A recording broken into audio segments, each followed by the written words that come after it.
Kvinder i bestyrelser, Women Grow Companies, er en hands-on organisation, der populært sagt laver dating mellem bestyrelseskandidater fra større virksomheder og små og mindre kvindeejede virksomheder med vækstpotentiale.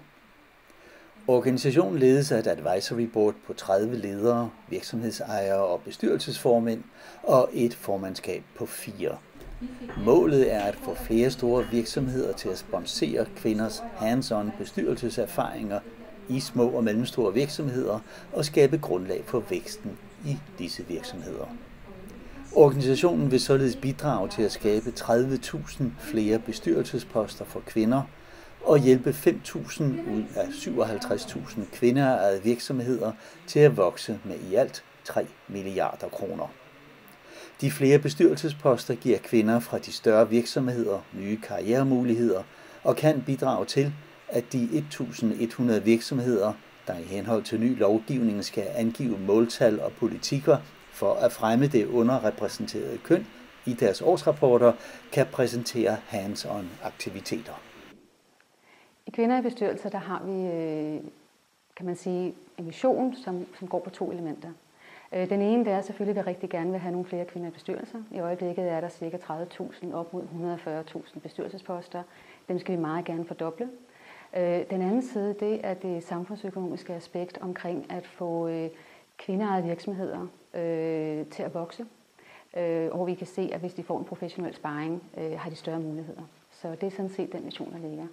Og det er også visionen, at vi skal ikke kun tilbyde kan man sige, en uddannelse. Vi skal også tilbyde, at der ligger et praksisforløb, hvor man faktisk får nogle kompetencer. Det er vigtigt, at der kommer mange kvinder i bestyrelser, fordi vi skal have rigtig mange måder at se verden på ude i de virksomheder, som skal kunne tegne Danmark i fremtiden, ligesom vi skal tegne Danmark med det samfund, vi er i. Så vi er sikre på, at der er rigtig mange talenter, der er rigtig meget, der ligger lige under overfladen for øjeblikket, og som skal måske have det sidste spark op, så andre kan få øje på, hvad det faktisk er, vi bidrager med. Og det, der skal ske, er, at de mange kvinder, som har talenterne, har potentialet, skal finde ud af, at de har det først og fremmest. Jeg tror, det er sådan, at mange kvinder er tilbøjelige til at vil sikre sig en opgave, og de er 100% sikre på, at de kan gennemføre en opgave, før de slår til. Så derfor skal de helst have været inde og have hænderne ned i det, så de kan sige, ja, det kan vi. Og det er det, vi kan bidrage med i Kvinder i bestyrelser. Vi kan give dem hands-on træning, og jeg tror, der er rigtig mange, der når de står med deres bestyrelse eller advisory board, vil sige, okay, er det det, de laver på den anden side af døren i bestyrelseslokalet? I Kvinder i bestyrelser har vi tænkt os at gøre det, de tanker, vi har, ved at engagere folk. Vi er for øjeblikket i gang med at bygge et stort advisory board op, som vil komme op og bestå på omkring 30 personer, kvinder og mænd, der hver især har forskellige spændende branchebaggrunde og forskellige grunde til at gerne vil være med og til at sprede vores budskab. De 30 advisory board medlemmer vil så jo hver især få det tilbage, at de har været med til at levere flere kvinder i bestyrelser her i Danmark. Man kan sige, hvorfor er der ikke flere kvinder? Og sådan er det jo. Det er en bane, hvis du spørger mig. Det er en bane, som først inden for de sidste 50-60 år er blevet noget, som almindelige kvinder overvejet at bidrage i og at se som en option for deres livsgerning. Og i mellemtiden har vi så bygget et erhvervsliv op, som er lavet og indrettet til, sådan så mænd nogle gange har leveret varen, hvad de jo har, kunne forlade det ene og det andet, gå ud og koncentrere sig om det. Og så er der andre derhjemme, som måske tager sig af at få resten af livet til at køre rundt.